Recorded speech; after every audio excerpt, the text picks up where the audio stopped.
Merry meet and greetings, everyone. As you can see, I'm finally doing better. I am still fighting a little bit of a throat issue, so I'll be taking drinks here and there, so please forgive me for that. But I want to explain imbolc just a little better because my last video was ridiculous. I didn't know the editing. I didn't know what I was doing. It was very, very loopy. I'm sorry. I forgot to shut off my phone. I was very loopy from the allergy meds I was on to try to clear my sinuses, so I'm really sorry, guys.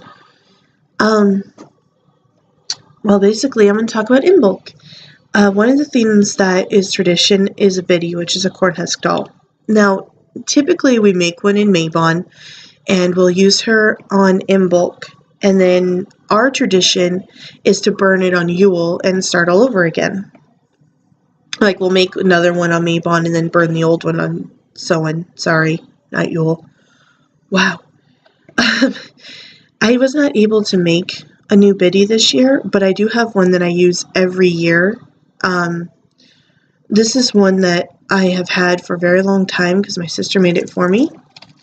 This is my little corn husk doll that my sister made me, and she was like in 3rd grade. She's not dressed right now, but she will be dressed in either white or blue. And I'll make the bridal bed for her. It's representation of the transformation from mother to maiden, which it is a new pagan tradition. I picked it up when I was studying Wicca before I found my path, and it's just one of those things that I kind of just kept to because it felt right. You will hear me refer to God and Goddess a couple times. I'm sure you'll hear me say it a lot. I want to reinstate that my path is Druidism, Celtic, and it's just one of those things I picked up when I was still training, when I was still learning, and it just never changed. So if you get confused, make a comment and I'll explain it. That being said, imbolc is also called Candlemas and is a time where we light a bunch of candles to basically just illuminate our homes.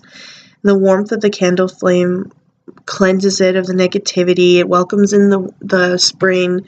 It's a pre-spring cleaning type ritual, if you would. Normally the god is represented with a wand, but our group tends to use an athame because of the Great Rite. I think it's because it's more universal than the wand is, and because of that our group just uses it. I don't really think there's any other reason, but yeah, that's what we do.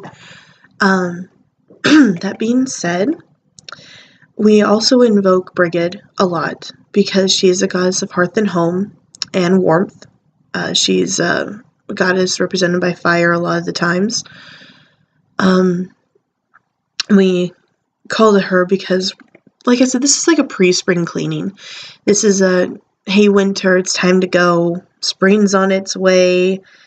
It's time to start celebrating the life that's coming in. And some people do fertility rituals at this point in time. Personally, I think Astra is more appropriate, but we'll see. That being said,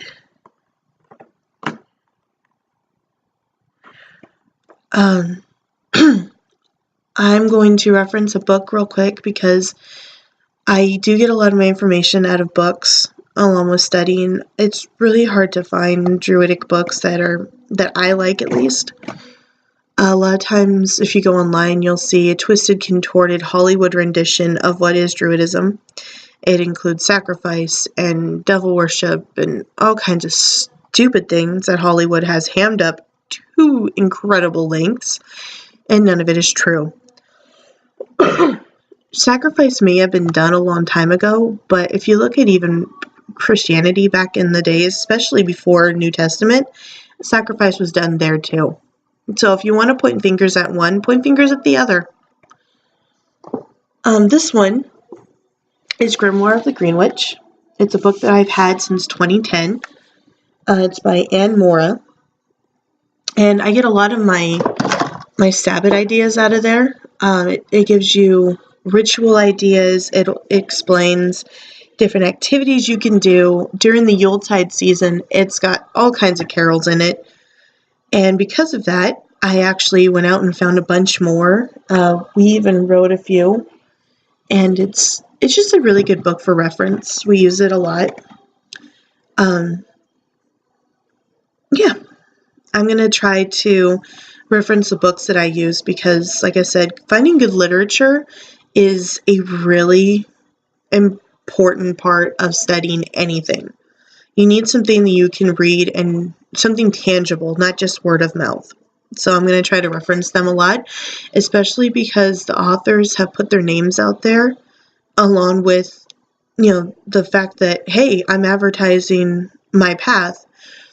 And I think they need recognition and acknowledgement because they put that information out there for you to study, for you to learn from, and at the same time, it opened themselves up for ridicule.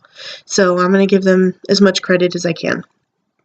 My bookshelf isn't all that big, but it is packed.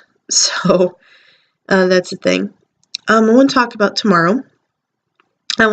Going to try to show a brief video of what is the bridal bed that my Biddy's going to be laying in. I don't think I have a wand ready yet, and I may not, so I may have to use my Athame. Excuse me.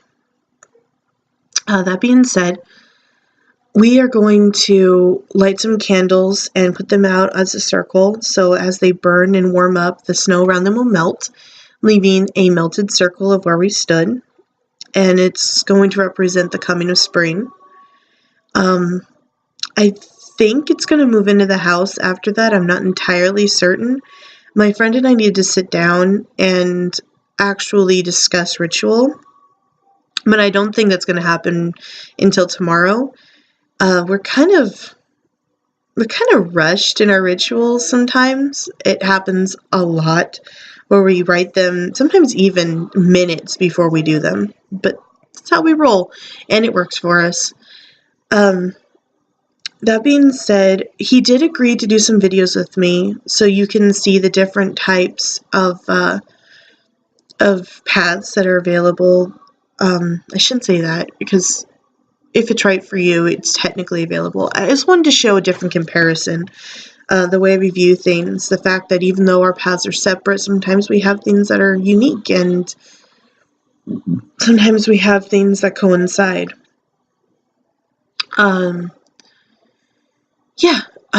We're going to be doing that, and I don't know what name he's going to want to go by. That's why I haven't mentioned it yet. He may go by his pagan name. He may go by his raver name. I don't know yet.